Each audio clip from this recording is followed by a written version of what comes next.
بسم اللہ الرحمن الرحیم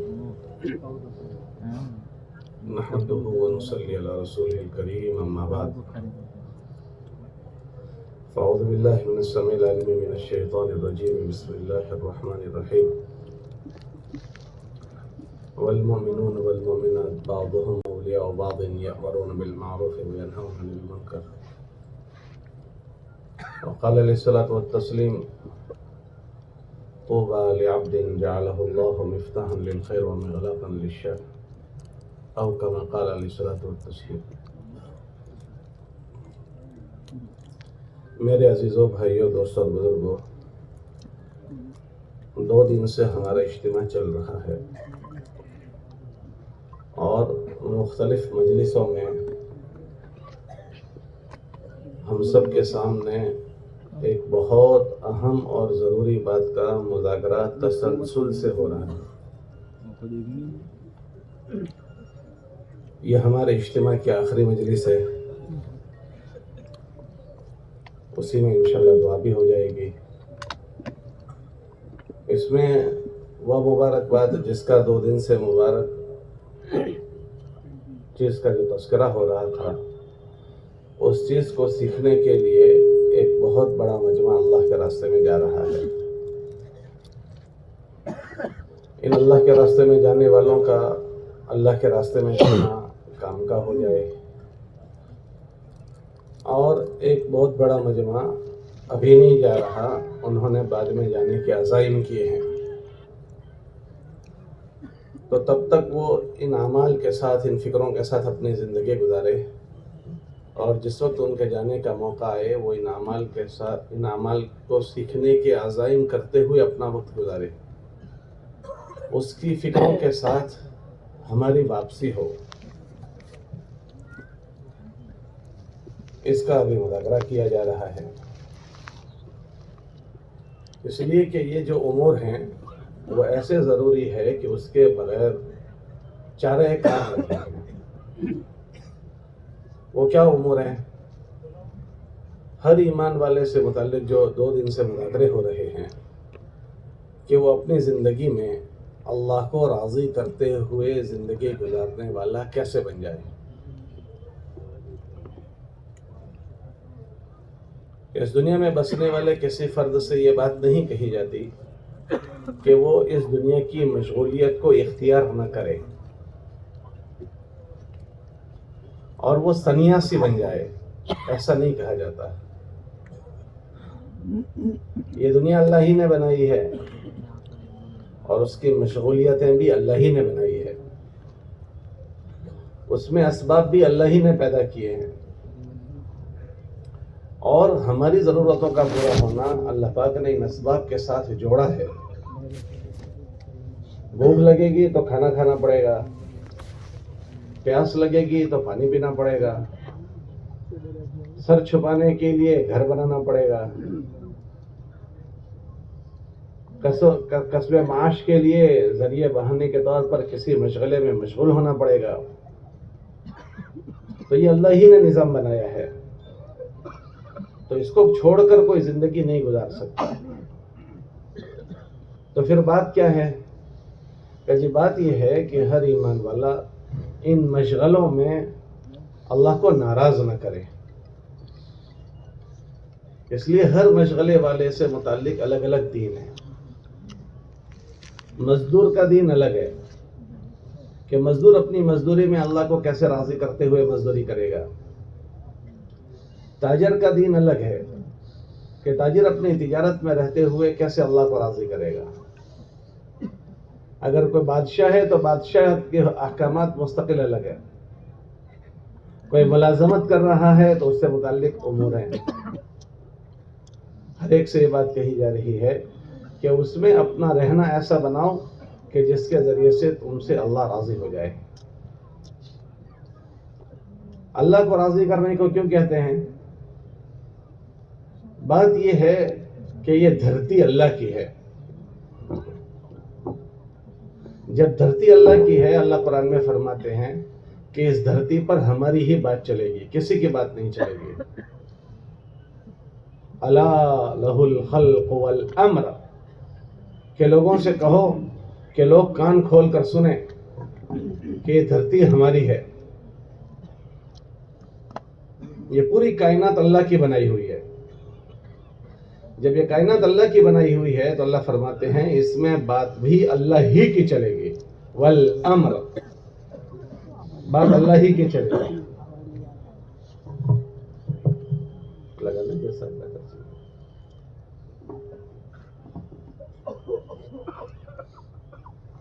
یہاں لگانے کا ہے، اس سے تو کام پھنس جاتا ہے۔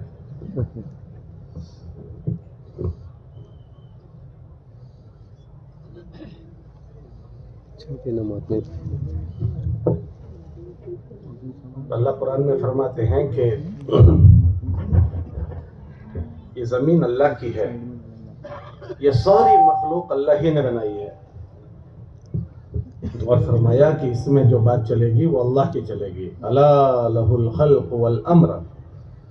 اس کا مطلب کہ اگر کوئی آدمی نے اسباب اختیار کیے، شکلیں اختیار کی، اور اگر اللہ کی طرف سے اس کے لیے اس چیز کے ذریعے سے اس کی حاجت کے پورا ہونا اگر آسمان سے فیصلہ نہیں ہوا تو اسباب اختیار کرنے کے باوجود بھی اس کی ضرورت پوری نہیں کی جائے گی۔ ہم دنیا میں دیکھیں کہ جتنے لوگوں کے سنجوگ خراب ہوئے ہیں تو وہ سنجوگ والے انہوں نے اپنے اچھے سنجوگ بنائے تھے، انہوں نے اپنے اچھے اسباب اختیار کیے تھے، لیکن انہی اسباب میں وہ جو چاہتے تھے وہ نہیں ہوا، بلکہ ان کی چاہت کے خلاف کی چیزیں ہو گئی۔ آپ دنیا میں دیکھیں کہ جتنے لوگ مقروض ہیں، اچھا بتاؤ دنیا میں زیادہ لوگ مقروض ہیں یا زیادہ مالدار ہیں؟ ذرا زور سے بولو جی، زیادہ مقروض ہیں۔ اچھا جتنے لوگ مقروض ہیں ان کو جو قرضے ہو گئے وہ دکانیں، کاروبار، کھیتیاں بند کر کے قرضے ہو گئے یا چالو کاروبار میں مقروض ہو گئے؟ بولو بھائی، چالو کاروبار میں۔ اچھا مجھے بتاؤ کہ جب چالو کاروبار میں ان کو قرضے ہوئے ہیں تو انہوں نے یہ کھیتیاں، یہ دکانیں، یہ فیکٹریاں، جتنے اسباب اختیار کیے تھے وہ مالدار بننے کے لیے کیے تھے یا قرضدار بننے کے لیے؟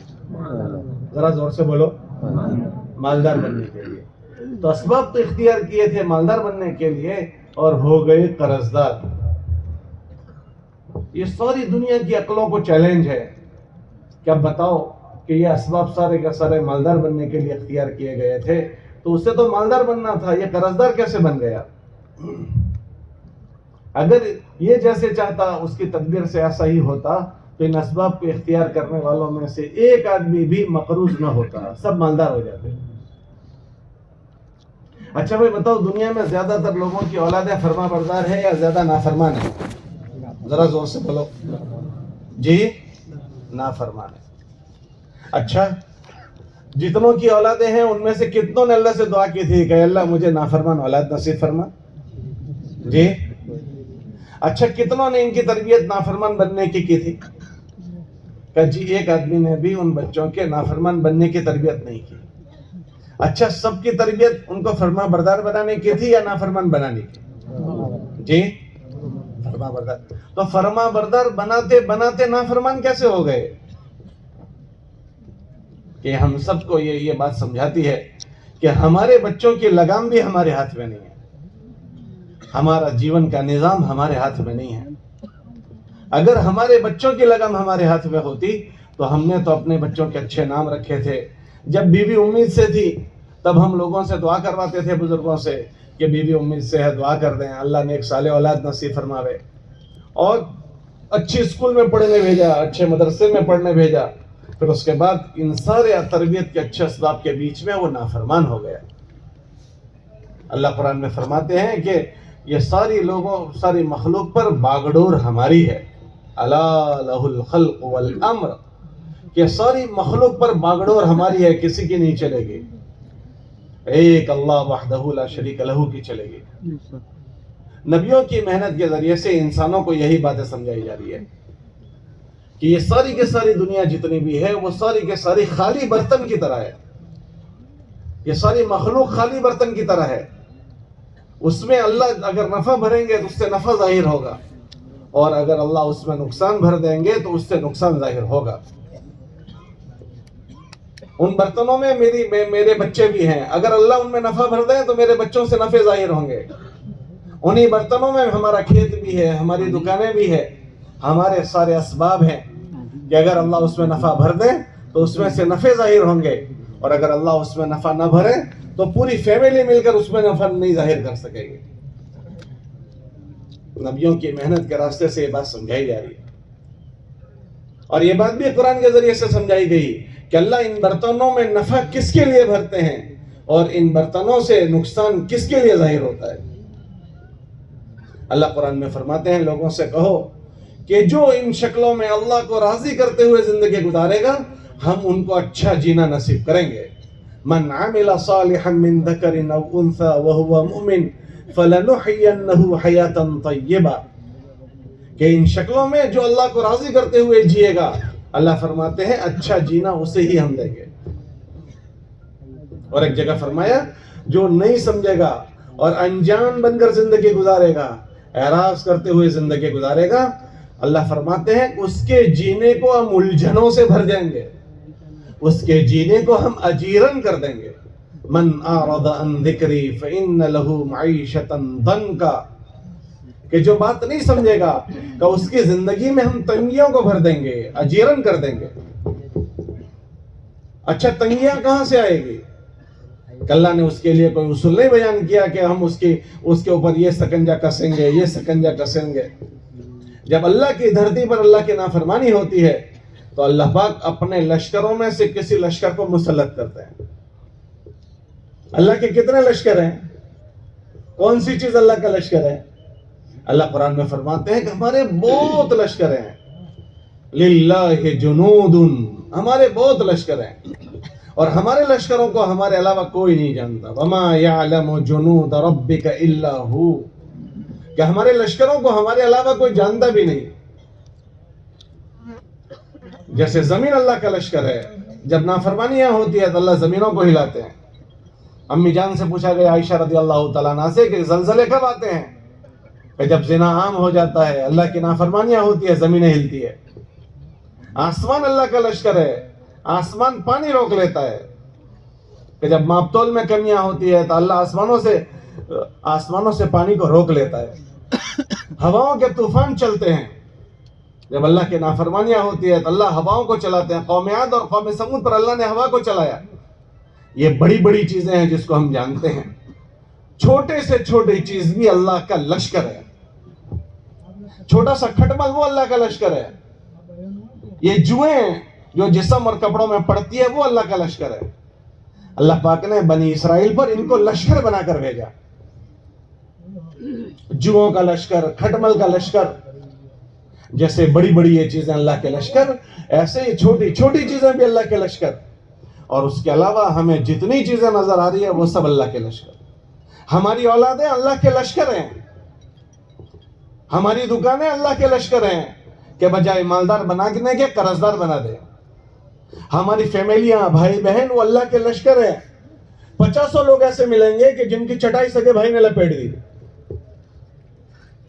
50 لوگ ملیں گے کہ جن کی چٹائی ان کے نوکر نے لپیٹ دی. ہماری بیوی اللہ کا لشکر ہے. نکاح میں ہمارے ہے لیکن ہے اللہ کا لشکر. اگر اس کو اللہ ہمارے سکون کا ذریعہ بنائے تو اس سے بڑی کوئی نعمت نہیں، اور اگر اللہ اس کے دل کو ہم سے پھیر دے تو اس سے بڑا درد سر کوئی نہیں. کورٹوں میں جا کر دیکھو، سب سے زیادہ کیس اسی رشتے کے ہیں. اللہ فرماتے ہیں جو نہیں سمجھے گا اس کی زندگی کو ہم اجیرن کر دیں گے. یہ تو دنیاوی زندگی میں ہے. پھر مرنے کے بعد کے مسائل الگ ہیں. اس لیے ہر ایمان والے سے کہا جاتا ہے کہ وہ اپنے جیون میں اللہ کو راضی کرتے ہوئے جیون جیے. کسی کو ملنگ بننے کو نہیں کہتے، سنیاسی ہونے کو نہیں کہتے. ابھی تو ہم چھوٹی چھوٹی دکانوں کے مالک ہیں، ابھی تو ہم چھوٹے چھوٹے کھیت کے مالک ہیں. اس مجادر کے بھی کوئی ایک آدمی مالک نہیں ہے. تو جب مجادر کا نہیں ہے تو یہ پورے تعلقے کا کہاں سے بنے گا؟ پھر پورے ضلع کا، اور پھر پورے گجرات کا، اور پورے ملک کا. اگر اللہ کسی کو آگے بڑھائے تو آگے بڑھنے سے کسی کو نہیں روکتے کہ بڑھو جتنا آگے بڑھ سکتے ہو. حضرات صحابہ اتنے آگے بڑھے تھے، اللہ نے ان کو آگے بڑھایا کہ وہ ملکوں کے مالک بنے، ملکوں کے. اور بڑھتے بڑھتے اتنے آگے بڑھے کہ حضرت عمر ابن عبدالعزیز رحمۃ اللہ علیہ کے زمانے میں ان کا مجموعہ 3 بر اعظم، 3 کھنڈ کے مالک تھے، 3 کھنڈ کے مالک. 22 لاکھ مربع میل زمین پر ان کی حکومت تھی، 3 کھنڈ کے مالک. لیکن وہ کیسے تھے کہ ان ساری شکلوں سے ان کے تیور نہیں بدلتے تھے، ان کے مزاج نہیں بدلتے تھے، رہنی کرنے نہیں بدلتی تھی، زبان کے ٹون نہیں بدلتے تھے، وچار دھارا نہیں بدلتی تھی. میرا کیا حال ہے کہ جی میں سائیکل پر تھا اور اللہ نے مجھے بائک دی تو میرا تیور بدل گیا کہ میں سیدھا بیٹھتا تھا سائیکل پر، بائک آ گیا تو ٹیڑھا بیٹھتا ہوں. ارے بھائی اس کی کمر کیوں بینڈ کھا گئی، کیوں پریشان ہے یہ، اس کو کیا تکلیف ہو گئی کہ سائیکل والا بائک پر آ گیا، ہضم شکتی چھوٹی ہے، اس کو بائک ہضم نہیں ہو رہا ہے. بائک والے کو کار مل جائے تو اس کے پر نکل آتے ہیں. کیا ہوا کہ بائک پر سے کار پر آ گیا، بہت پریشان ہوتا ہے.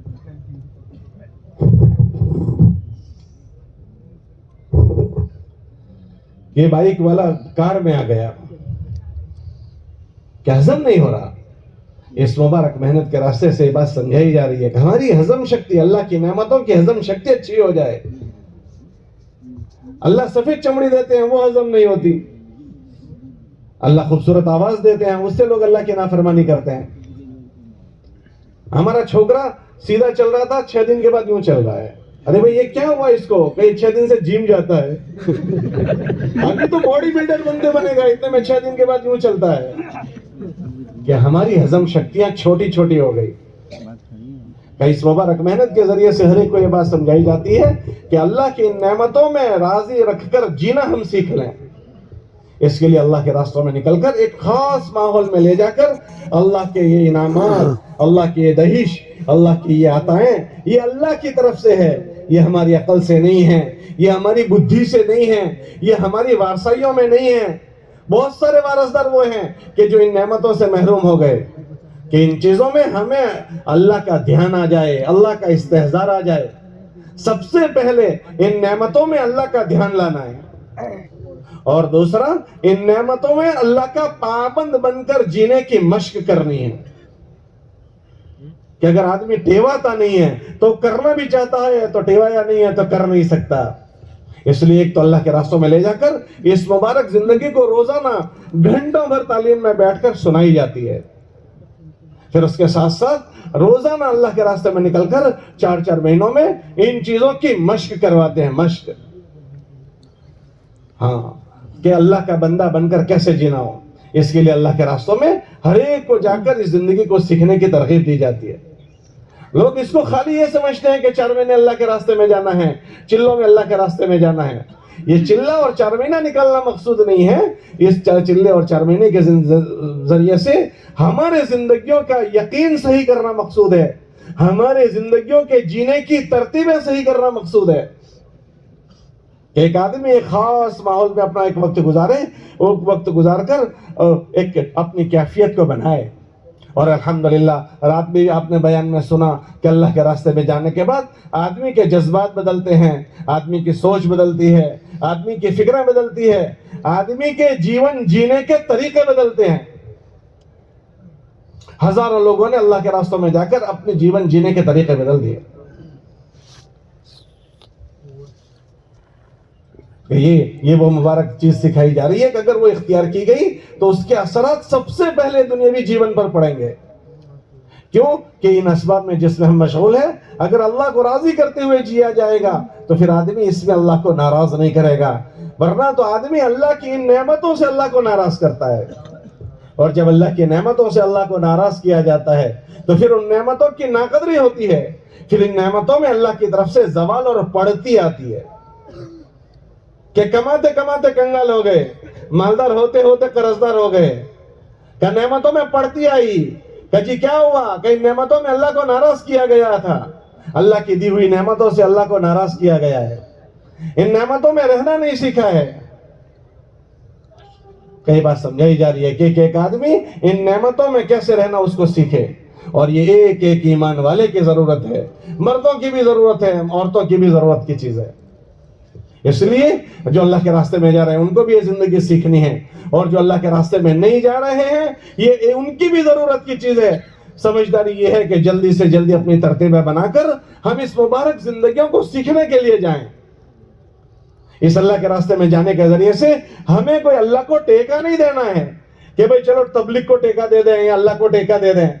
حدیث قدسی میں اللہ فرماتے ہیں لوگوں سے یہ بات کہو ان اولکم وآخرکم وحیکم ومیتکم وانسکم وجنکم، کہ ان لوگوں سے کہو کہ تمہارے زندے اور تمہارے مردے، تمہارے اولین اور تمہارے آخرین اور تمہارے جتنے بھی ہیں وہ سارے کے سارے مل کر اللہ کی اطاعت اور اللہ کی فرمانبرداری پر یکجہت جڑ جائیں، تو ان سب کی اجتماعی عبادت سے تمہارے خدا کی خدائی میں ذرا برابر بڑھوتری نہیں ہوگی۔ اللہ ان سب سے پاک ہے، کسی کا محتاج نہیں ہے۔ اور دوسری جگہ فرمایا ان سب سے کہو کہ اگر تم سارے کے سارے انسان، جنات، تمہارے زندے اور تمہارے مردے، تمہارے چھوٹے، تمہارے بڑے، تمہارے مرد اور تمہاری عورتیں سارے کے سارے اجتماعی طور پر بغاوت پر اتر آؤ اور اللہ کی دھرتی پر اللہ کی بغاوت کرو، تو تم سب کے اجتماعی بغاوت سے خدا کی خدائی میں ذرا برابر گھٹوتری نہیں ہوگی۔ اگلے زمانے میں اجتماعی قوموں نے اللہ کے سامنے بغاوت کا اعلان کیا، اللہ کا کچھ نہیں بگاڑ سکے، کہ ہم سب اگر اجتماعی طور پر جماعتوں میں چلے جائیں تو اللہ کی سرکار کو کوئی ٹیکا نہیں ملے گا، اور اگر ہم سب ایک ساتھ یکجہت نافرمانی پر آ جائیں تو اللہ کا کوئی نقصان نہیں ہوگا۔ تو پھر ہوگا کس کا؟ کہ ہم کو یہ سب کچھ اپنے لیے کرنا ہے، اللہ کو ہمارے کسی چیز کی ضرورت نہیں۔ اللہ بے نیاز ہے، اللہ ہماری ساری چیزوں سے بے نیاز ہے، کہ یہ ہم سب کو ہماری اپنی ضرورت کے لیے کرنا ہے۔ اگر اس کو کیا جائے گا تو اس کے اثرات سب سے پہلے دنیاوی زندگی پر پڑیں گے، کہ ان ساری شکلوں میں اللہ خوشحالی کو بھر دیں گے۔ کتابوں میں آتا ہے کہ جب اللہ کی دھرتی پر اللہ کو راضی کرنے والی چیزیں بندہ کرتا ہے اور اللہ اس کو پسند کر لیتے ہیں، تو آسمان پر اللہ جبرائیل علیہ السلام سے فرماتے ہیں جبرائیل ہم نے اس کو پسند کر لیا، تم بھی اس سے محبت کرو، اور آسمان کے فرشتوں سے کہو وہ بھی ان سے محبت کریں، اور زمین کے سارے انسانوں سے کہو کہ وہ بھی ان سے محبت کریں۔ پھر اللہ پاک ان کی محبت اس دھرتی پر رہنے والی ساری مخلوق میں ڈال دیتے ہیں۔ یوضع لہم القبول، کہ اس دھرتی پر رہنے والی ساری مخلوق میں ان کی قبولیت ڈال دی جاتی ہے۔ اور جب اللہ کی دھرتی پر کوئی بندہ اللہ کو ناراض کرتا ہے تو اللہ جب آسمانوں پر اس سے ناراض ہوتے ہیں تو جبرائیل علیہ السلام سے اللہ فرماتے ہیں ہم اس سے ناراض ہو گئے، تم بھی ان سے ناراض ہو جاؤ، اور آسمان سے فرشتوں سے کہو وہ بھی ناراض ہو جائیں، اور اللہ کی مخلوق جتنی زمین پر ہے ان کے دلوں میں سے بھی ان کی محبت ختم کر دو، پھر سگا بھائی بھائی ہو جاتا ہے، سگا بیٹا خطرہ بن جاتا ہے، سگا نوکر خطرہ بن جاتا ہے، کیا سگی بیوی کے مسئلے شروع ہو جاتے ہیں۔ کوئی دنیا میں چیز اتفاق سے نہیں ہوتی۔ 50 سال تک بھائی بھائی تھا، 51ویں سال میں بھائی کیسے ہو گیا؟ دنیا کے لوگ کیوں گناہ کر بھگا کر کرتے ہیں اصل میں یہ ہوا اس لیے ایسا ہو گیا، یہ اصل میں یہ جو ہوا وہ تو بہت مرتبہ ہوا تھا، آج ہی کیوں ایسا ہو گیا؟ کہ آسمان سے نظام چلا ہے، کہ انسانوں کو اللہ نے نبیوں کے ذریعے سے یہ باتیں سمجھائی ہے۔ اس لیے ہم سب کی ضرورت کی چیز ہے کہ ان چیزوں میں کیسے جینا، ان چیزوں کو سیکھنا ہے۔ خوش قسمت ہے ہمارے وہ ساتھی جو اللہ کے راستے میں یہاں سے جا رہے ہیں، اللہ کے راستے میں جا رہے ہیں اس مبارک زندگی کو سیکھنے کے لیے، بڑے ہی سعادت مند اور خوش قسمت ہے۔ اللہ نے ان کو یہاں سے اس راستے میں نکلنے کی توفیق دی، اس مبارک زندگی کو سیکھنے کی توفیق دی جس کے لیے وہ حضرات جا رہے ہیں۔ ہم سب دعا کریں کہ اللہ پاک ان کے نکلنے کو بھی انتہا قبول فرماوے اور اللہ یہ زندگی انہیں نصیب فرماوے، اور ہم باقی حضرات جتنے بھی باقی ہیں یہ ہمارے بھی سیکھنے کی چیز ہے، جتنی اس میں دیر کریں گے اتنا ہمارا ہی نقصان ہے۔ اللہ کرے کہ ہم جلدی سے جلدی ان زندگیوں کو سیکھنے کے لیے جائیں۔ اگر ہم ابھی جلدی نہیں جا سکتے تو اپنے مقام پر رہتے ہوئے جو اعمال ان کے لیے ہیں وہ اعمال ہمارے لیے بھی ہیں۔ ایسا نہیں ہے کہ روانگی کے بعد خالی اللہ کے راستے میں جانے والوں کے لیے ہے، ان اعمال کے ذریعے سے جو زندگی ان کو بنانی ہے وہ زندگی ہم مقام پر رہنے والوں کو بھی بنانی ہے۔ بہت مرتبہ ہمارے ساتھیوں کے ذہنوں میں بات یہ آتی ہے کہ بھائی یہاں جماعت میں جانے والے تھوڑے لوگ ہیں، ان سے روانگی کی بات کر لیتے، ہم تو سارے واپس جانے والے ہیں، ہم سے واپسی کی بات کرو۔ ارے بھائی جو زندگی ان کو سیکھنی ہے وہ ہمیں بھی سیکھنی ہے۔ جب تک ہم اللہ کے راستوں میں نہیں جا سکتے، ہم اپنے مقام پر رہ کر جن اعمال کے ذریعے یہ حضرات یہ زندگی سیکھیں گے، ہم بھی اپنے مقام پر ہوئے ان اعمال میں مشغول کر کے وہ زندگیوں کو سیکھنے کی فکر کریں۔ اس لیے ہم سب کے یہ ضرورت کی چیز ہے۔ حضرت جی رحمۃ اللہ علیہ فرماتے تھے جو کرے گا وہ پائے گا، اور فرماتے تھے جو نہیں کرے گا وہ پچھتائے گا۔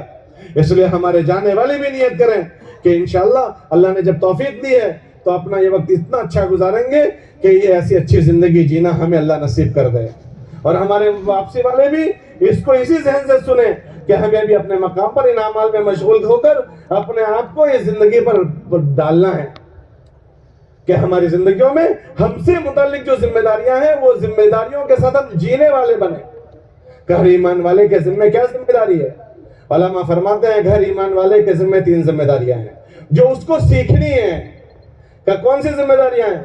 کہ اس کے سب سے پہلی ذمہ داری اس کے ذمہ یہ ہے اس کا رشتہ اپنے اللہ سے ہے۔ اللہ سے اللہ نے قرآن میں فرمایا کہ اس رشتے کا تقاضا یہ ہے کہ وہ اللہ کی دھرتی پر اللہ کا بندہ بن کر رہے۔ کونوا عباد اللہ، اے لوگوں اللہ کی دھرتی پر اللہ کے بندے بن کر رہو۔ یہ زندگی سب سے پہلے سیکھنی ہے۔ آدمی 2 چیزوں میں سے ایک میں ہوتا ہے، یا تو اللہ کی بات ماننے والا ہوتا ہے یا اپنی من کی بات ماننے والا ہوتا ہے۔ ہر کام میں، غمی میں، خوشی میں، گھر بنانے میں، مال کمانے میں، مال خرچ کرنے میں، بچوں کی تربیت میں، ہر آدمی جائزہ لے لے کہ میں نے کتنی مرتبہ مولوی صاحب کے پاس جا کر پوچھا ہو کہ مولوی صاحب میں یہ کام کر رہا ہوں، اس میں اللہ کا کیا حکم ہے؟ اگر اس حکم کو پوچھ کر کیا جاتا ہے تو یہ ابدیت والے راستے پر جا رہا ہے، اور قوم کر رہی ہے وہ کر رہا ہے، برادری کر رہی ہے ایسا کر رہا ہے، سماج اور سوسائٹی کر رہی ہے ایسا کر رہا ہے، میرے گھر والے ایسا کہہ رہے ہیں ایسا کر رہا ہے، میرے من میں آ رہا ہے ایسا کر رہا ہے، تو یہ ابدیت والی زندگی پر نہیں ہے، یہ جی چاہی زندگی پر ہے۔ اور جو منمانی پر آتا ہے، منمانی کرنا اس کو شیطان کا بھائی بنا دیتا ہے۔ شیطان نے بھی اللہ کی نہیں مانی تھی، اس نے اپنے من کی مانی تھی۔ ایک مرتبہ اپنے من کی مانی وہ شیطان بن گیا، میں ڈگلے نے پگلے من کی بات مانتا ہوں، پتہ نہیں میں کیسا بھائی بنوں گا۔ کہ سب سے پہلے جو زندگی سیکھنی ہے وہ جی چاہی سے نکل کر رب چاہی زندگی سیکھنی ہے۔ اللہ ماننا آ جائے ایسا جیسا وہ ہے، اور اللہ کی ماننا آ جائے جیسا اس نے ہم سے مطالبہ کیا ہے۔ دوسرا کیا سیکھنا ہے؟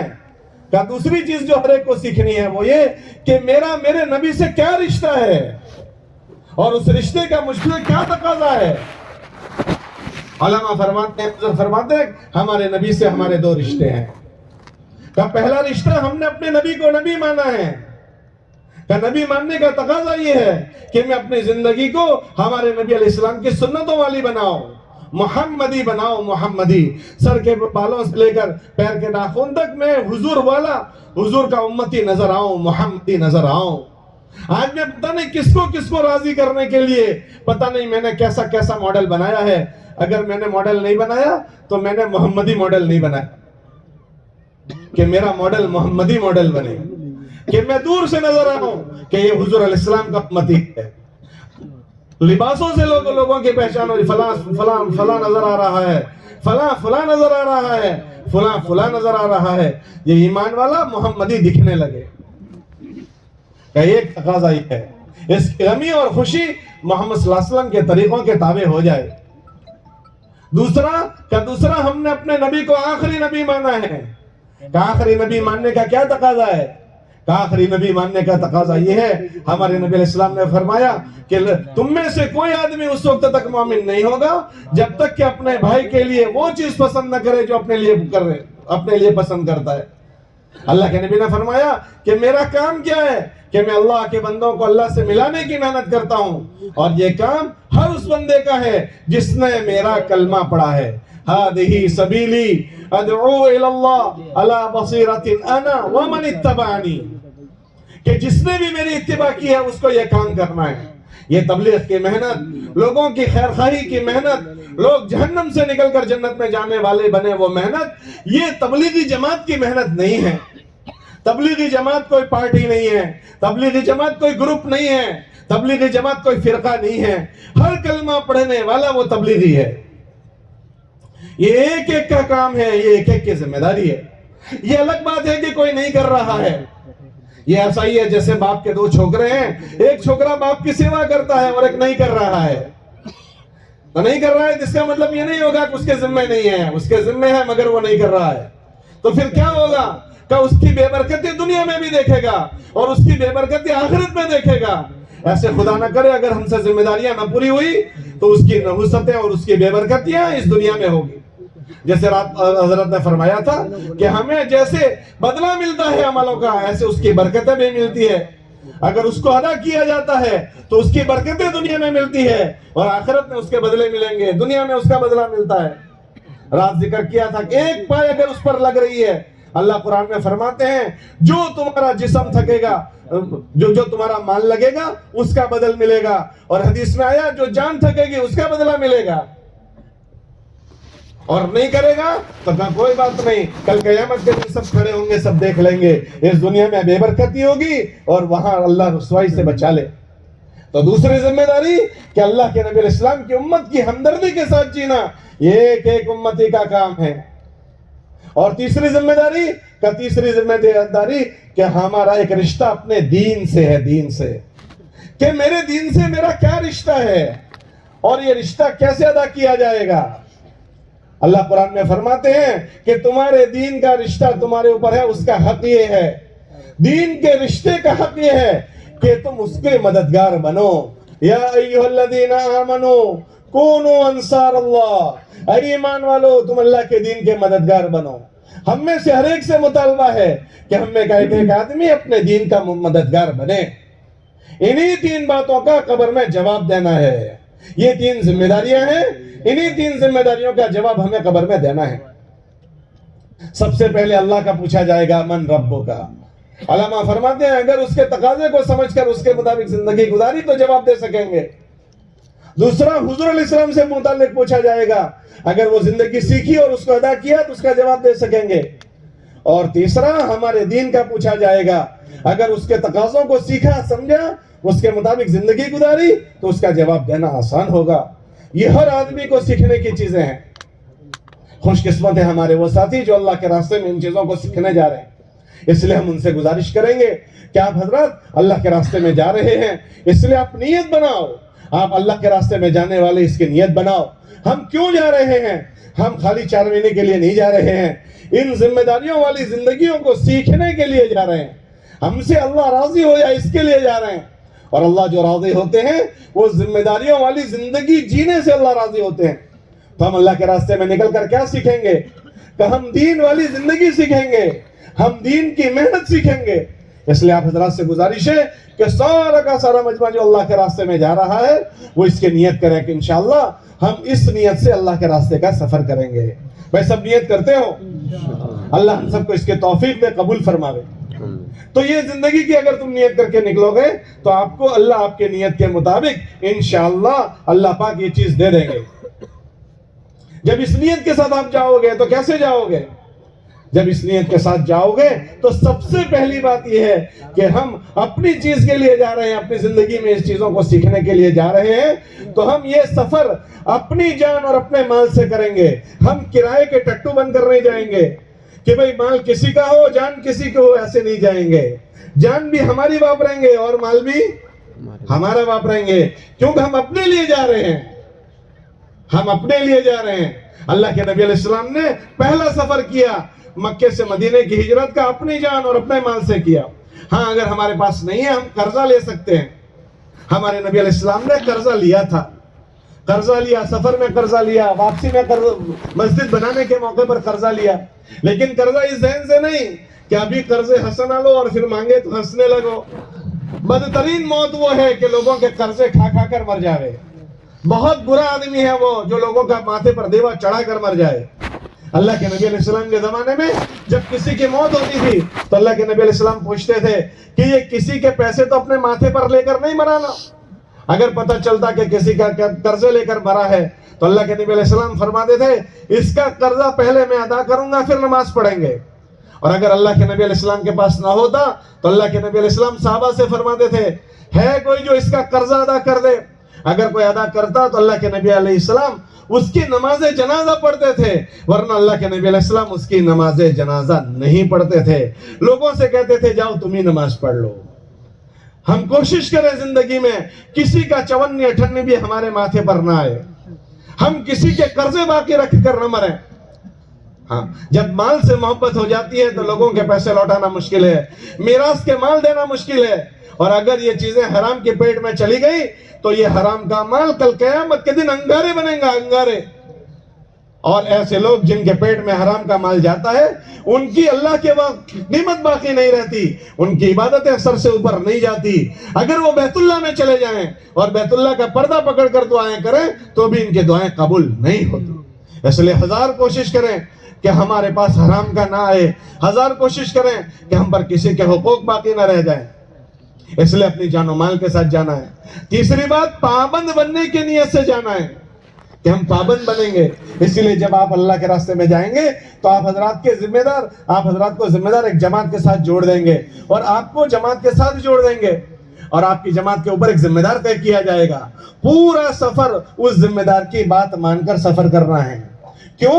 تاکہ اس کی بات مانتے مانتے مجھے اللہ کی بات ماننا آ جائے, مجھے اپنے نبی کی بات ماننا آ جائے, مجھے سنت شریعت کی بات ماننا آ جائے. کیونکہ جو امیر ہوتے ہیں وہ سوجھ بوجھ والے ہوتے ہیں, اٹکڑ پچو نہیں ہوتے.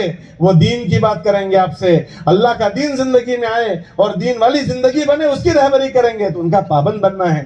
کتابوں میں آتا ہے جس نے اپنے ذمہ دار کی بات مانی وہ ایسا ہے جیسے اس نے اپنے نبی کی بات مانی ہو. اس لیے ہم اپنے ذمہ داروں کی پابندی کریں, اور جو ذمہ دار بنا دیے جائیں وہ بھی اللہ سے ڈریں کہ جماعت جتنے میرے ساتھ جوڑ دیے گئے ہیں ان کی جان بھی میرے پاس امانت ہے, ان کا مال بھی میرے پاس امانت ہے, اس کو میں دین سکھانے میں اور دین کی محنت سیکھیں ایسے تقاضوں میں ان کا استعمال کروں. اگر اس طرح سے استعمال کیا تو اللہ کی طرف سے مدد کی جائے گی, اور جتنی خیر وجود میں آئے گی اس خیر میں اس امیر کا حصہ ہوگا. اور خدا نہ کرے غفلت برتی, خیانت کی. کتابوں میں آتا ہے بعض لوگ وہ ہوں گے جو ذمہ دار بنائے گئے, انہوں نے امانت داری سے کام نہیں لیا, ان کے ہاتھ یوں پیچھے باندھے جائیں گے اور الٹے منہ جہنم میں ڈالے جائیں گے. اللہ ہماری اور آپ کی حفاظت فرما.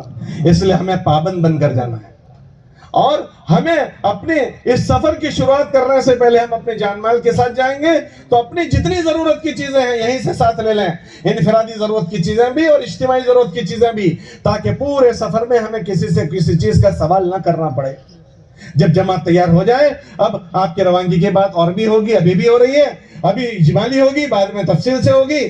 جب روانگی کی بات ہو جائے, جماعت بن جائے, یہ آپ کی جماعت مکمل ہو گئی. اب کوئی آدمی اپنی مرضی سے تمہاری جماعت میں جڑنے کے لیے آئے تو آپ اس کو نہیں جوڑیں گے, نہ تو یہاں جوڑیں گے, نہ جس بستیوں میں آپ گئے ہو ان بستی میں جا کر کسی کو آپ کی جماعت میں جوڑیں گے. مسلمان دھوکہ کھاتا بھی نہیں اور مسلمان دھوکہ بولو ذرا زور سے دیتا بھی نہیں. ہم نہیں جانتے وہ آیا ہے کون ہے, ہم مشورہ والے جوڑ دیں تو ہم جوڑ لیں گے.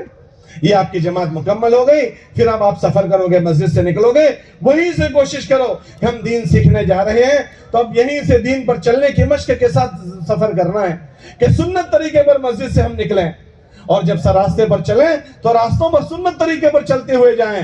4 مہینے ان اعمال کی اتنی مشق کرنی ہے, اتنی مشق کرنی ہے, سنت شریعت کی اتنی مشق کرنی ہے کہ ہماری طبیعتیں سنت شریعت کی عادی ہو جائے, عادی, ہم ٹیوا جائیں کہ سنت شریعت والی اعمال پر ہم ٹیوا جائیں, ہم عادی ہو جائیں. اس کے لیے مسجد سے ہی, اس لیے کوشش اس کی کریں کہ جو بھی عمل کرنے کا ہو اس سے پہلے وہ عمل سنت طریقے پر کیسا ہوتا ہے اس کا آپس میں تھوڑا مذاکرہ کر لو. کہ آپ مسجد سے نکل رہے ہیں, مسجد سے نکلنے کا کیا طریقہ ہے اس کا مذاکرہ کر لو. اسٹیشن کی طرف جا رہے ہیں, پیدل جا رہے ہیں, کوشش کرو کہ پورا سفر ہمارا پیدل ہو, مسجد سے اسٹیشن, ایک مسجد سے دوسری مسجد, ایک گاؤں سے دوسرا گاؤں. کوشش کرو کہ پیدل ہو. بھائی کیوں کوشش کریں گے؟ کہ اس لیے کوشش کریں گے کہ اکثر یہ کام نبیوں والا کام ہے, اور نبیوں کا اکثر کام پیدل ہوتا تھا. ہم اکثر نبی دنیا میں پیدل چل کر انہوں نے کام کیا ہے, ہم نبی والا کام پیدل چل کر کریں گے. ان کے والے انوارات, ان کے والی برکتیں ہمیں ملے گی. اور اس جسم سے ہم نے بہت مرتبہ اللہ کو ناراض کیا ہے. اس جسم کو اللہ کو راضی کرنے کے لیے تھکائیں تاکہ اس کا کفارہ ہو جائے. ہمارے بزرگ فرماتے تھے جب جماعتیں پیدل چلتی ہے اللہ ان کے قدموں کے نیچے فتنوں کو دبا دیتے ہیں. اس لیے آپ حضرات بھی نیت کرو کہ انشاءاللہ سستی نہیں کریں گے, ہمت نہیں ہاریں گے, انشاءاللہ پیدل چلیں گے تاکہ ہمارے نبی کے عمل سے ہماری مشابہت ہو جائے. چلو گے پیدل انشاءاللہ؟ تو پھر مذاکرہ کر لینا کہ پیدل کیسے چلیں, دو کی جوڑی بنا دو, راستے کے ایک طرف چلو, راستے کا حق ادا کرتے, کوئی تکلیف دینے والی چیزیں ہٹاتے ہوئے چلو اور سیکھتے سکھاتے چلو. انشاءاللہ پیدل چلنے میں کئی صورتیں تم سیکھ لو گے, کئی آیتیں تم سیکھ لو گے. جب اسٹیشن پر پہنچ جاؤ تو اسٹیشن پر بہت بڑا مجمع ہوگا, تو اس اسٹیشن پر ہمارے میں اور مجمع میں فرق ہوگا.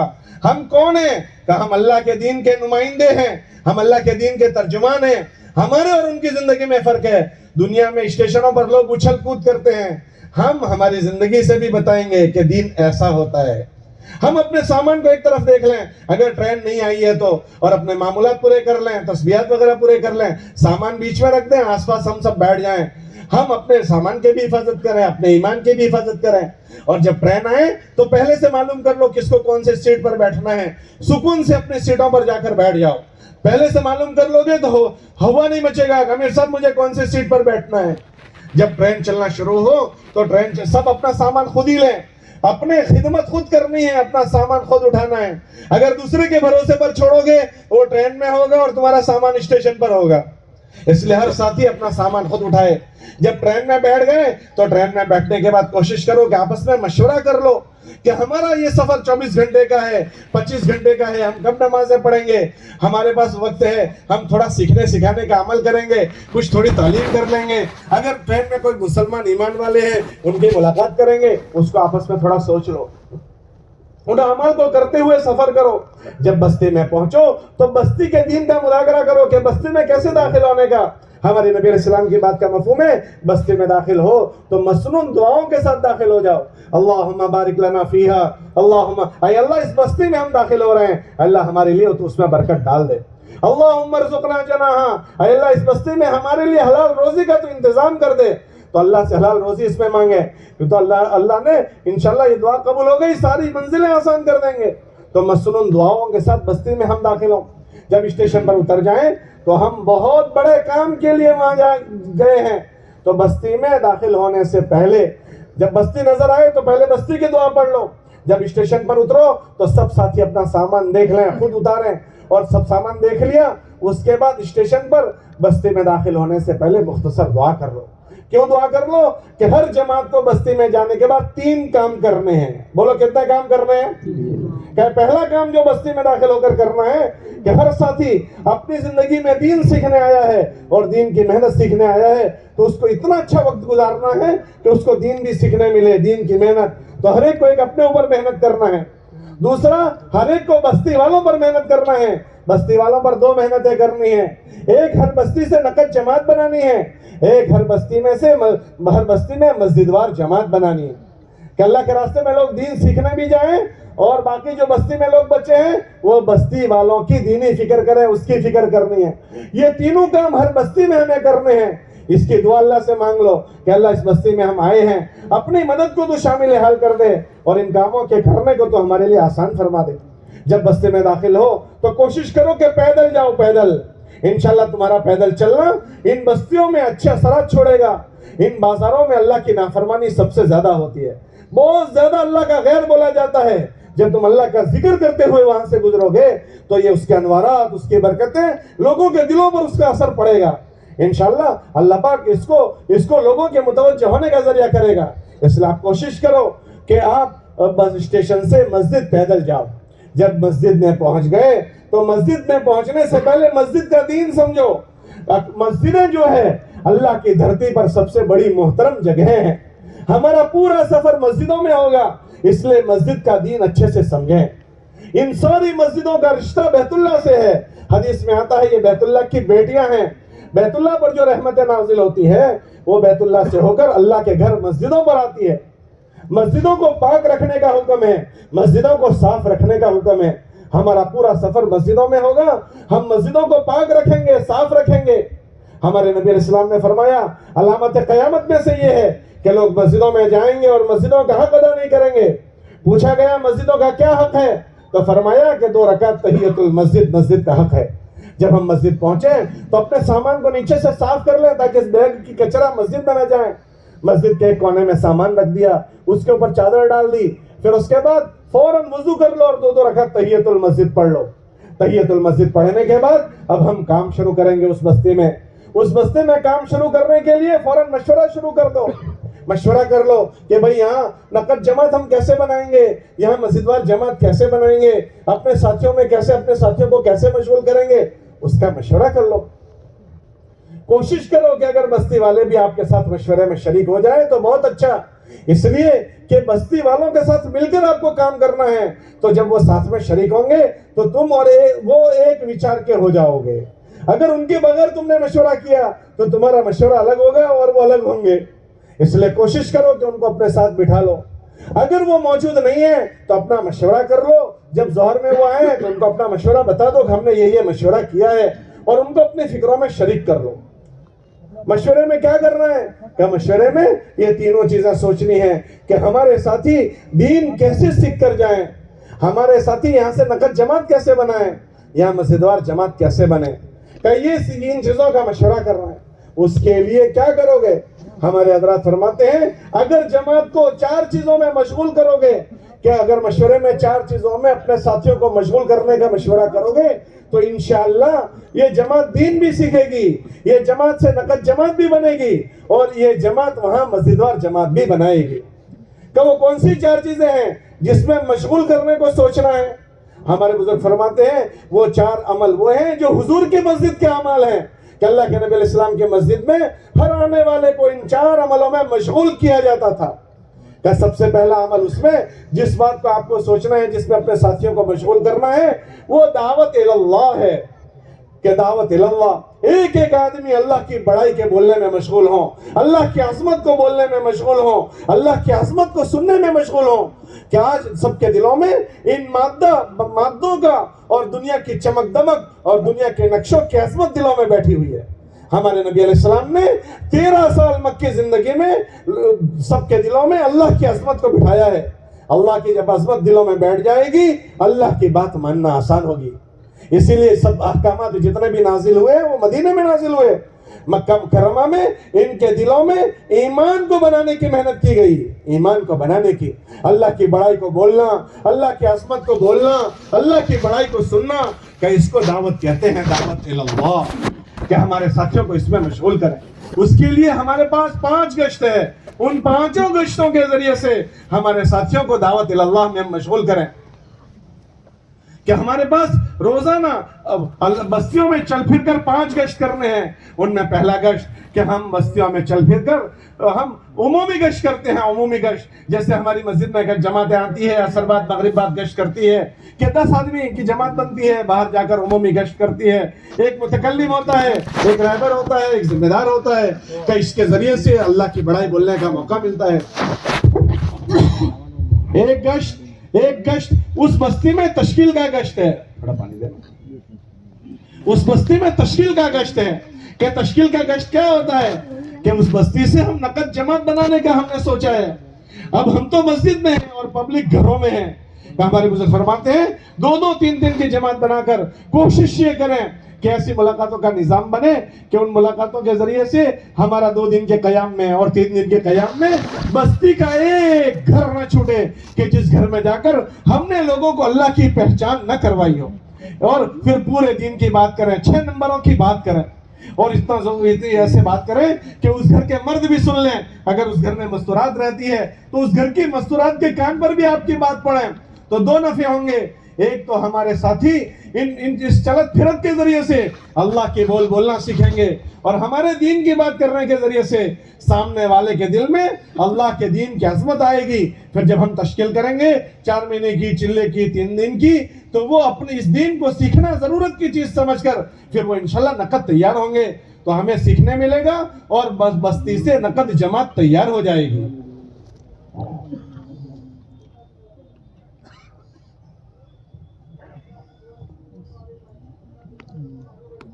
اگر جماعت نے اس طرح سے محنت کی یہ تشکیلی محنت سے تو انشاءاللہ ایک ایک بستی سے نقد جماعت بنے گی. نقد جماعت چلنے پھرنے سے بنتی ہے. اور یہ اس لیے ضروری ہے کہ لوگ اپنے مشغلوں میں مشغول ہیں, انہیں اللہ سمجھانا پڑے گا, اللہ کے دین میں کامیابی کو سمجھانا پڑے گا. اسی لیے ہم کو ایک ایک کے پاس جا کر اپنے ساتھیوں کو استعمال کرنا ہے. کوشش کرو کہ 2-3 دن کا جو قیام ہو, 2-3 دن کے قیام میں مسجد کے اطراف کے 100% ایمان والوں کی ملاقات ہو جائے. اس کو تشکیلی گشت کہتے ہیں. ہمارے ساتھیوں کو اس میں استعمال کرنا ہے. جب وہ تیار ہو جائیں تو پھر تیسرا گشت ہم کریں گے, اس کو وصولی گشت کہتے ہیں. کہ وہ تیار ہو گئے تھے, اب وہ تیار, صبح میں ہم نے ملاقات کی, تیار ہو گئے, اب ان کو بھی وصول کرنا ہے, ان کے سامان کو بھی وصول کرنا ہے.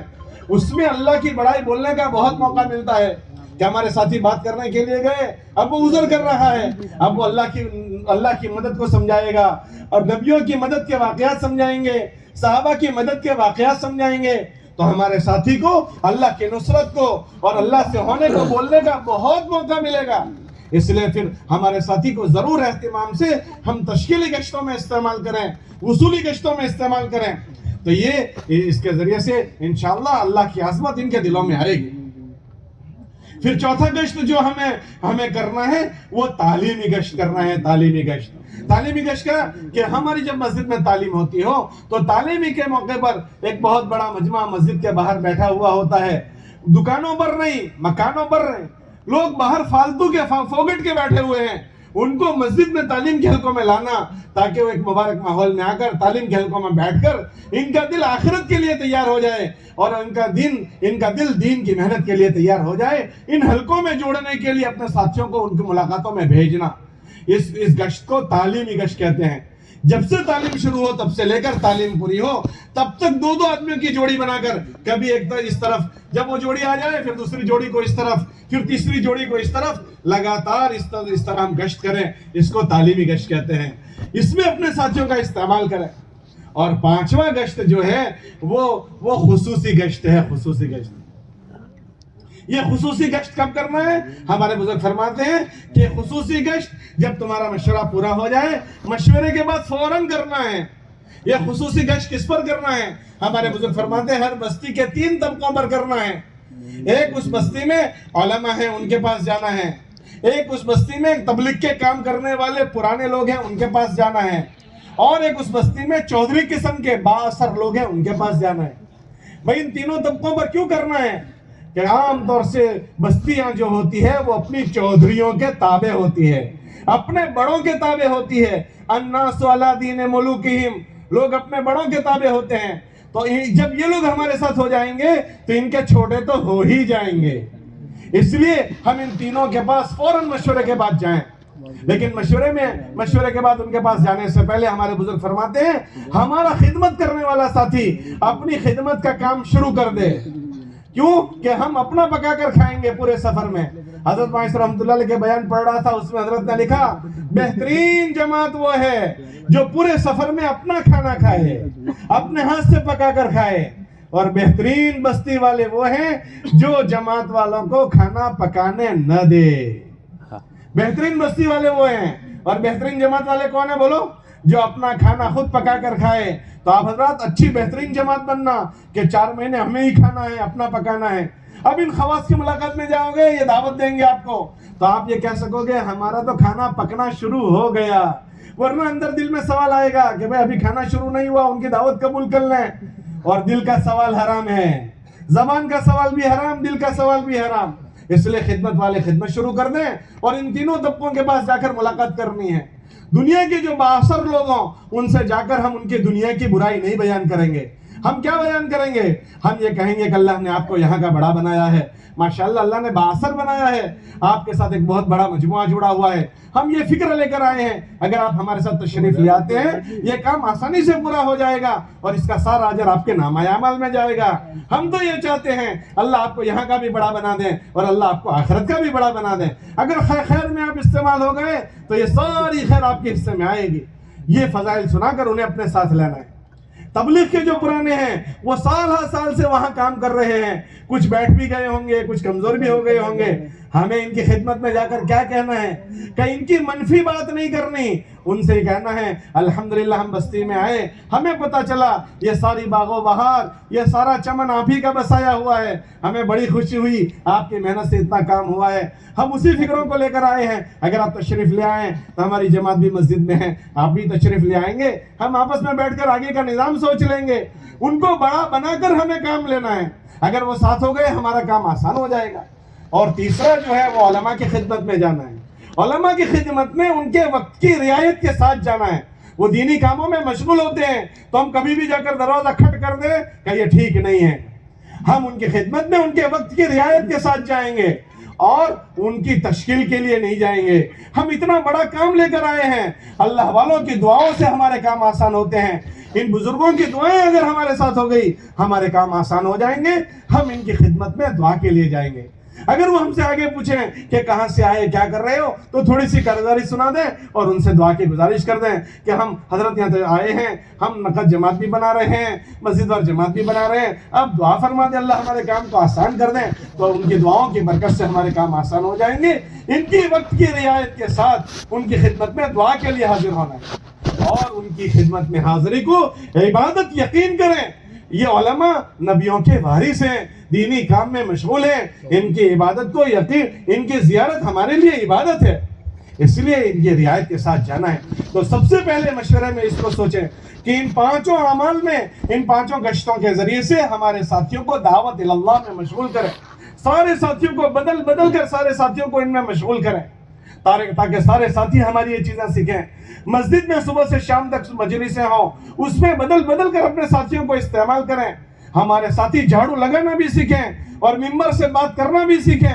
سارے ساتھیوں کو جب ساری چیزوں میں استعمال کرو گے تو ہمارے ساتھی انشاءاللہ اچھے سے سیکھ کر آئیں گے۔ اس لیے ہمارے بزرگ فرماتے ہیں سب سے پہلا مشورے میں جو چیز سیکھنی ہے، سوچنی ہے، وہ یہ سوچنی ہے کہ ہمارے ساتھیوں کا سب سے زیادہ استعمال دعوت اللہ میں کیسے ہو۔ دوسری چیز جو سوچنی ہے کہ ہمارے ساتھیوں کا استعمال کس میں ہو، تو ہمارے بزرگ فرماتے ہیں تعلیم و تعلم میں ان کا استعمال کرو۔ تعلیم و تعلم، سیکھنے اور سکھانے میں۔ ہر ایمان والے کے ذمہ اتنا دین سیکھنا ضروری ہے جتنے سے وہ دیندار بن سکے۔ ہمارے بزرگ فرماتے ہیں کہ دیکھو ہر ایک مولوی صاحب نہیں بن سکتا، نہ سب پر مولوی صاحب بننا فرض ہے، اور ہر آدمی حافظ صاحب نہیں بن سکتا، نہ ہر ایک پر حافظ صاحب بننا فرض ہے، لیکن ہر ایک کو دیندار بننا فرض ہے۔ اور دیندار بننے کے لیے ہر ایک کو اتنا دین سیکھنا ضروری ہے جتنا اس کی زندگی کے لیے ضروری ہے۔ تو وہ سب سے زیادہ وقت اس کے بعد تعلیم و تعلم میں لگائے۔ تعلیم و تعلم میں دو چیزیں ہیں، ایک ان فضائل، ان اعمال کا شوق ہمارے اندر پیدا ہو جائے۔ ان اعمال کا شوق پیدا کرنے کے لیے ہم تعلیم کے حلقوں میں، ہمیں اللہ کے راستے میں نکل کر 3-4 گھنٹے تعلیم روزانہ سننی ہے، فضائل اعمال اور فضائل صدقات میں سے، کہ ان کتابوں میں کیا لکھا ہے، کہ ان کتابوں میں ایمان والے سے جڑی ہوئی زندگی، کہ ہماری زندگی کے ساتھ 5 شعبے جڑے ہوئے ہیں، ایمانیات، عبادات، معاملات، معاشرت اور اخلاقیات۔ یہ 5 شعبوں میں ایمان والا کیسے رہے وہ ہر ایک کو سیکھنا ہے۔ ان کتابوں میں ان 5 شعبوں میں ایمان والے کو اللہ کیسا دیکھنا چاہتے ہیں وہ لکھا ہے۔ ایمانیات لکھی ہے، پھر عبادات کے 5 ارکان، ایمان، نماز، روزہ، زکوٰۃ اور حج، اس میں ایمان والا کیسے رہے وہ لکھا ہے۔ اس کو عظمت سے سننا ہے۔ یہ اعمال بھی سیکھنے کی چیز ہے، ہم نے بچپن میں سیکھا تھا، وہ 55 تک چل رہا ہے، اس لیے عبادات کو بھی اچھے سے سننا ہے۔ کون سی عبادت آسمان پر جاتی ہے اور وہ کون سی نماز ہے جو نماز پڑھنے کے بعد بھی منہ پر ماری جاتی ہے، یہ سیکھنے کی چیز ہے۔ کون سا روزہ ہے جو بدلہ دلواتا ہے اور کون سا روزہ ہے اس پر یہ بات کہی جاتی ہے تیرے لیے سوائے بھوکے پیسے رہنے کے کچھ نہیں۔ وہ کون سا حج ہے جس حج کا استقبال ہوتا ہے، وہ کون سا حج ہے جس پر کہا جاتا ہے لا لبیک ولا سعدیک، کہ تو لبیک مت پڑھ، تیری لبیک ہمیں پسند نہیں ہے۔ ان عبادتوں کو سیکھنا بھی ہے، سننا بھی ہے۔ اس لیے روزانہ ان فضائل کی کتابوں کو سننا، ایمانیات، عبادات، پھر معاملات، حلال کیا ہے، حرام کیا ہے، حرام کا نیوالا پیٹ میں جائے گا تو کیا ہوگا، ایک بالش کسی کی زمین اگر ہمارے پاس آ گئی تو کیا ہوگا۔ ان چیزوں کو سننا ہے کہ معاملات ہے، پھر معاشرت, امی کا کیا حق ہے, ابا کا کیا حق ہے, بھائی کا کیا حق ہے. ہمارے دین میں تو تھوڑی دیر کے لیے تمہارے پاس کوئی آ کر بیٹھ جائے اس کا بھی حق ہے. والصاحب بالجنب, اگر تمہارے ملنے کے لیے تھوڑی دیر کوئی آئے اس کا بھی حق ہے. جانور کا بھی حق ہے, برادران وطن کا بھی حق ہے. اگر ان کی حقوق کی پائمالی ہو گئی ہمارا دین برباد ہوگا. مولانا الیاس صاحب کے ملفوظات میں ہے, فرماتے تھے اگر ہمارا کام چل پڑا تو لوگ سب سے پہلے جو دین زندہ ہوگا وہ ایمانیات کا اور عبادات کا, اس سے لوگ اپنا دین بنائیں گے, اور معاملات اور معاشرت کی خرابی سے لوگ اپنا دین برباد کر دیں گے. اکثر اس کے راستے سے ہمارا دین برباد ہوتا ہے. اس لیے ان کتابوں میں ان کو لکھا ہے امی کا کیا حق ہے, ابا کا کیا حق ہے, بھائی بہنوں کا کیا حق ہے, پڑوسیوں کا کیا حق ہے. یہ اللہ کے راستے میں جانے والوں کو بھی سننا ہے, مقام پر رہنے والوں کو بھی سننا ہے. اس کے لیے کہتے ہیں روزانہ اپنی مسجد کی تعلیم میں اپنی ضرورت سمجھ کر اس کو سنیں, روزانہ اپنے گھر میں اس کو اپنی ضرورت سمجھ کر اپنے بچوں کو سنائیں, تاکہ مسلمان کیسا ہونا چاہیے اسے پتا چلے. آج ہمارے بچوں کو سب کی اوڑکھان ہے, اللہ کی اوڑکھان نہیں ہے, نبی کی اوڑکھان نہیں ہے. اپنے بچوں سے کبھی پوچھنا, او بیٹا تم اپنے اللہ کی اوڑکھان کے لیے 5 منٹ بات کر کے مجھے بتاؤ. ہمارا چھوکرا 5 منٹ اللہ کو نہیں بول سکتا, ہمارا چھوکرا 5 منٹ اپنے نبی کو نہیں بول سکتا. ہم نے اپنے بچوں کو اللہ نہیں دیا, ہم نے اپنے بچوں کو نبی نہیں دیا ہے. یہ جب کتابیں پڑھی جائے گی تو انہیں اللہ کی پہچان ہوگی, نبی کی پہچان ہوگی. اس کے لیے ان کتابوں کے ذریعے سے ہمیں فضائل کو روزانہ سننا ہے. صبح شام صبح کی تعلیم میں تھوڑی آداب بیان کر دیں. آداب بیان کرنے کے بعد سب سے پہلے قرآن کے سیکھنے سکھانے کے حلقے. اگر قرآن ایک اچھا جاننے والا ہے تو 1 حلقہ لگاؤ, 2 جاننے والے ہیں تو 2 لگاؤ, جتنے اچھے جاننے والے ہیں اتنے حلقے لگاؤ, اور اتنا قرآن اللہ کے راستے میں صحیح کرو جتنا نماز کے لیے ضروری ہے. اتنا قرآن صحیح ہر آدمی کرے. سیکھنے سکھانے کا حلقہ. پھر ان ساری کتابوں میں سے نشان لگا کر تھوڑا تھوڑا پڑھو. ساری نشانوں میں سے, ساری کتابوں میں سے جو کتابیں صبح میں ہو جائیں ان کے علاوہ کی کتابوں کو دوپہر کی تعلیم میں پڑھو. دوپہر کی تعلیم میں اور صبح کی تعلیم میں تھوڑا سا وقت نکال کر پھر 6 صفات کا مذاکرہ. یہ 6 صفات پورا دین نہیں ہے, مگر ان صفات پر عمل کرنے سے پورے دین پر عمل کرنا آسان ہو جاتا ہے. یہ اللہ کے راستے میں جانے والوں کی بھی ضرورت ہے, مقام پر رہنے والوں کی بھی ضرورت ہے کہ میں خوبیوں والا بنوں, میں صفات والا بنوں. اللہ کے وہاں لوگوں کی قیمت خوبیوں سے ہے. ان اکرمکم عند اللہ اتقاکم. کوئی کالا, کوئی گورا, کوئی عربی, کوئی اجمی, کوئی مالدار, کوئی غریب, کوئی دیہاتی اور کوئی شہری, اس سے اللہ کے وہاں کوئی بھید بھاؤ نہیں. اللہ کے وہاں جو عزت اور ذلت ہے وہ تقوی سے ہے, خوبیوں سے ہے. صبر والا آدمی ہو, شکر والا ہو, تقوی والا ہو, احسان والا ہو, ایثار والا ہو, معاف کرنے والا ہو, کہ یہ خوبیاں زندگیوں میں آئے. یہ 6 صفات ان خوبیوں کے لانے کی محنت ہے. اس لیے روزانہ ہم 6 صفات کے ذریعے سے ان خوبیوں کو لانے کی ہماری مشق ہو. یہ صبح کی تعلیم میں اور دوپہر کی تعلیم میں جو صبح کی کتابیں رہ گئی وہ پڑھ لو, اور باقی دوپہر کی تعلیم میں 10-15 منٹ اخیر میں باقی رہیں تو پھر آپس میں ضروریات زندگی کی سنتوں کا مذاکرہ کر لو. بھئی 1.5 گھنٹے تعلیم کر رہے تھے, 1.25 گھنٹہ تعلیم ہو گئی, اب 15 منٹ بچی ہے, تو اس 15 منٹ میں ہم کھانے پینے کی, اٹھنے بیٹھنے کی, جاگنے کی, سونے کی, کپڑے کی, غسل کی, کہ ان ساری سنتوں کا روز تھوڑا تھوڑا مذاکرہ کرو, تاکہ ان روزانہ سن کر ہماری زندگیوں میں سنتیں آ جائیں. اس لیے فضائل کا علم اس کے ذریعے سے سیکھیں. اور دوسرا ہمیں جو سیکھنا ہے وہ مسائل کا علم سیکھنا ہے, کہ پاکی ناپاکی کیا ہے, اور ہمارے سے متعلق واجبات کیا ہے, مستحبات کیا ہے, غسل کے فرائض اور وضو کے فرائض, یہ ساری چیزیں جو ہمارے ضرورت کی ہے وہ سیکھنی ہے.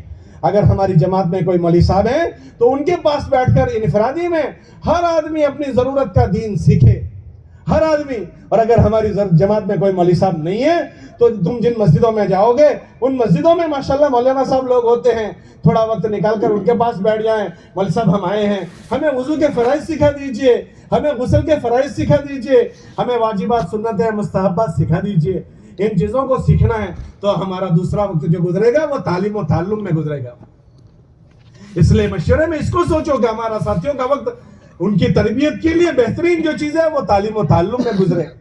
تیسری چیز جس میں اپنے ساتھیوں کا وقت ہمیں گزروانا ہے وہ ذکر و عبادت میں گزروانا ہے. ذکر و عبادت میں کہ ہم بھی جو چیزیں سیکھی ہے وہ سیکھنے کو تعلیم کہتے ہیں, اس کو زندگی میں لانے کو ذکر و عبادت کہتے ہیں, کہ جو سیکھا اس کے مطابق میری زندگی بنے. اس کے لیے سب سے پہلی ذکر و عبادت میں جو ہمیں سیکھنی ہے, نمازوں کو اچھا کرنا سیکھنا ہے. ایمان کے بعد سب سے بڑا جو فریضہ ہے وہ نماز کا ہے. نماز کسی حال میں معاف نہیں ہے, کسی حال میں کسی سے معاف نہیں. کل قیامت کے دن جو سب سے پہلا حساب ہوگا وہ نماز کا ہوگا. نمازوں کو خوش و خضوع کے ساتھ, دھیان کے ساتھ پڑھنے کی مشق کرنا سیکھنا ہے. اس لیے سب سے زیادہ نمازوں پر ہماری محنت ہو, نمازیں خوش و خضوع والی ہو. اللہ کے نبی نے فرمایا نمازیں ایسی پڑھو جیسی میں پڑھتا ہوں. صلو کما رأیتمونی اصلی. نمازیں اچھی بنانا سیکھنی ہے, کہ کتاب میں سنیں گے اس کی مشق نماز میں کریں گے, کہ دھیان کے ساتھ نماز پڑھنے والے بنے. اس لیے خوش و خضوع کے ساتھ یہ ذکر و عبادت سے تعلق رکھتا ہے, ہماری نمازیں اچھی ہو. اور اس کے علاوہ ان نمازوں کے ساتھ ساتھ ہم روزانہ قرآن کی تلاوت کرنے والے بنے. اللہ کے کلام کا ہم پر حق ہے.